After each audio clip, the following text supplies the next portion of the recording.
এই মুহূৰ্তত মই উপস্থিত আছোঁ নাৰায়ণপুৰৰ অসম অৰুণাচল সীমান্তৰ এই দ্ৰুপাং নদীৰ পূব পাৰৰ মথাউৰিটোত। এই পূব পাৰৰ মথাউৰিটো বিগত সময়ছোৱাত নিৰ্মাণ কৰা হৈছিল। সেই নিৰ্মাণ কৰিয়েই দায়িত্ব সামৰিলে আচলতে বিভাগীয় কৰ্তৃপক্ষই। পৰৱৰ্তী সময়ত সেই মথাউৰিটো চাফ চিকুণৰ ক্ষেত্ৰত বিভাগীয় কৰ্তৃপক্ষই কোনো ধৰণৰ গুৰুত্ব আৰোপ নকৰিলে। ফলত এতিয়া হাবি জংঘলেৰে পৰিপূৰ্ণ হৈ পৰিছে মথাউৰিটো। এতিয়া সেই হাবি জংঘলৰ সুৰুঙালৈ বিভিন্ন দুষ্কাৰ্য সংঘটিত কৰিবলৈ আৰম্ভ কৰিছে একাংশ লোকে। ইয়াত মদ ভাঙৰ লগতে ড্ৰাগছো এই অঞ্চলত সেৱন কৰে বুলি ইতিমধ্যে স্থানীয় লোকে অভিযোগ উত্থাপন কৰিছে। আৰু দুৰ্ভাগ্যজনক কথা যে অঞ্চলটোত স্থানীয় লোকে গৰু ছাগলী এৰাল দিয়ে, তাৰ ছাগলীও এই অঞ্চলৰ পৰা চুৰি কৰি নিয়াৰ দৰে ঘটনা সংঘটিত হৈছে। আমাৰ লগত স্থানীয় লোক আছে, আমি তেখেতসকলৰ পৰা জানিবলৈ চেষ্টা কৰিম। মথাউৰিটো নদী সুৰক্ষাৰ কাৰণে নিৰ্মাণ কৰা হৈছিল, কিন্তু পৰৱৰ্তী সময়ত এতিয়া মথাউৰিটো আপোনালোকৰ বাবে এটা ভয়াৱহ হৈ পৰিছে, কি ক'ব? আচলতে এই অঞ্চলৰ এই দ্ৰুপাং নদীৰ যি ত্ৰাস আছিল, সেই ত্ৰাসৰ পৰা পৰিত্ৰাণ পাবৰ কাৰণে ইয়াত মথাউৰি যি নিৰ্মাণ কৰা হৈছিলে, এই নিৰ্মাণ কৰাৰ পিছত ইয়ালৈ কোনো বিষয়া আগমন ঘটা নাই, আমি দেখা নাই। কালক্ৰমত দেখা গ'ল যে মথাউৰিটোৰ দুয়ো কাষে ইমানেই হাবি জংঘল হ'ল যে এইটো মথাউৰি নে কি, মানে ইয়াক ভাবিবলৈ অকণমান সন্দেহ লগা হৈছে। আৰু দিন দুপৰতে মথাউৰিৰ মাজেদি স্কুলৰ ল'ৰা ছোৱালী আহিবলৈ ভয় কৰা হৈছে, অন্য মানুহ যাবলৈ ভয় কৰা হৈছে।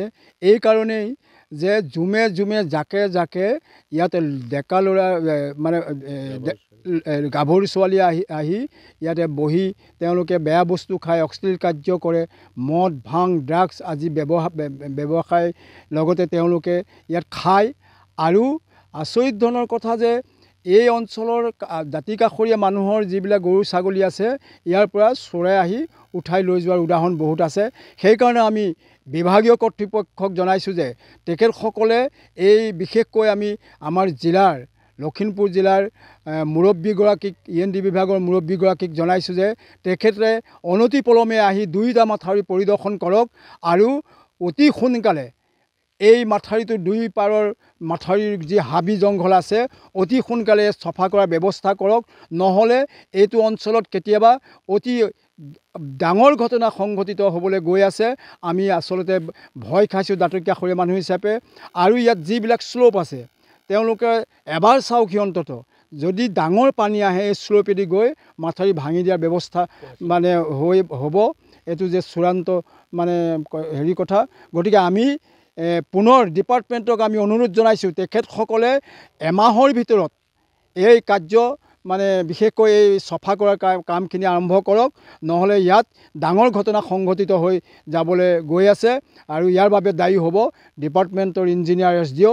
গতিকে আমাৰ ফালৰ পৰা আমি এইখিনিকে স্থানীয় ৰাইজ হিচাপে ব্যক্তি হিচাপে দাবী কৰিছোঁ যে এতিয়া আচলতে সন্দেহ হয়, এই দুইটা মথাউৰিৰ মাজেদি আপুনি যেতিয়া গৈ থাকিব সন্দেহ হয় আচলতে এইটো মথাউৰি নে কি, আৰু ইয়াত এটা ডিপাৰ্টমেণ্ট আছেনে নাই সন্দেহ হয়। গতিকে আমি স্থানীয় ৰাইজে এই গোটেই দুইটা মথাউৰি অতি সোনকালে চাফা কৰিবৰ কাৰণে আমি অনুৰোধ জনাইছোঁ। হয়, আচলতে যথেষ্ট সমস্যাৰ সন্মুখীন হৈছে স্থানীয় লোকসকল। আজিৰ তাৰিখত তেওঁলোকে ভয়ত কম্পমান হ'বলগীয়া হৈছে, বা বাহিৰৰ পৰা বিভিন্ন সময়ত ল'ৰা ছোৱালী আহি ইয়াত অসৎ কাৰ্য চাৰিতাৰ্থ কৰা সমান্তৰালকৈ ইয়াত আচলতে নিচাযুক্ত কিছুমান খাদ্য ইয়াত সেৱন কৰা তেওঁলোকে দেখিবলৈ পাইছে। তাৰ বাবে স্থানীয় লোকসকল যথেষ্ট আতংকিত হৈ পৰিছে।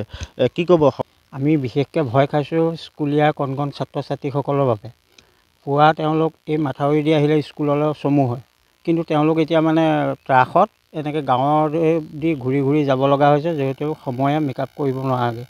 গতিকে আমি এই আপোনালোকৰ চেনেলৰ জৰিয়তে আমি বিভাগীয় কৰ্তৃপক্ষক অনুৰোধ জনাম যে অতি সোনকালে তেখেতসকলে ইয়াৰ এটা বিহিত ব্যৱস্থা কৰি ৰাইজক উপকাৰ কৰে যায়। কি ক'ব?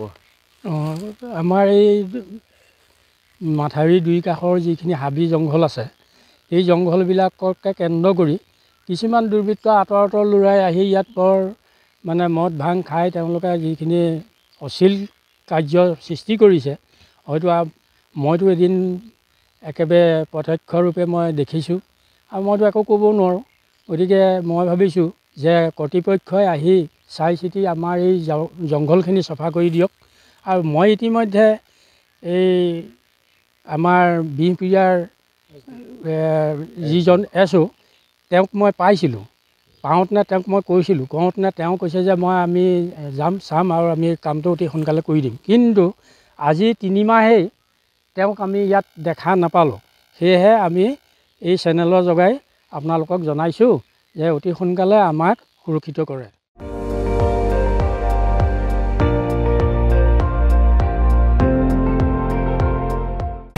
আপুনি চাই আছে ND24, সৰ্বশ্ৰেষ্ঠ নহয় সৰ্বোত্তমৰ দৌৰ।